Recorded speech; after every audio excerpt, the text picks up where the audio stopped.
is slowly falling victim to technological advancements. You see, we live in a world where things are constantly changing and advancements are always being reached. These advancements allow us to talk to someone across the globe with the touch of a button. Yet teens have decided to use that button to put others down. It's cowardly acts such as this that have created more people willing to watch bullying and partake in it than those who are brave enough to stand up. Times have changed.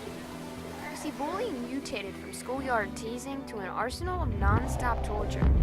And now with 93% of teens online, 73% of teens on social networking sites, and 63% of teens texting every day, the internet has become a battlefield. And while those who are bullied are 1.9 times more likely to commit suicide, it's baffling that 1 in 4 teachers see nothing wrong with bullying and will only intervene 4% of the time. It's no wonder why over 2/3 of students believe that schools respond poorly to bullying, with a high percentage of students believing that adult help is infrequent and ineffective. Now that bullies not only dictate school, but cyberspace, it's harder than ever for teens to separate themselves from hateful words. 160,000 teenagers miss school every day for fear of being bullied. This is one of the reasons why it's important to remember that not everything meets the eye. You see, we as humans tend to think that we always know what's going on with someone. But people are like televisions. They may be mute, but there's still something going on behind the screen. And the person who seems to smile every day, well, they might not have it as good as you would think. I guess what I'm trying to say is that sometimes the people you least expect to be victims are. Which is why it's important to remember that there are certain aspects of life that are imperative, such as a sense of belonging, which can be easily met with a simple smile, hello, how are you doing, or are you okay?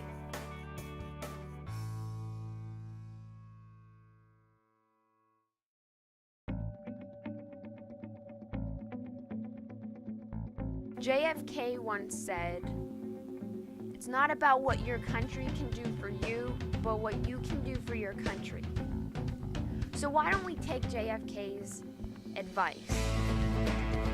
It's not about what your school or what somebody else can do for you, what you expect of them. It's what you expect of yourself. It's what you can do for those who don't have a voice, for those that are being bullied. For every post, there's a repost. For every tweet, there's a retweet. And for every message, there's a reply.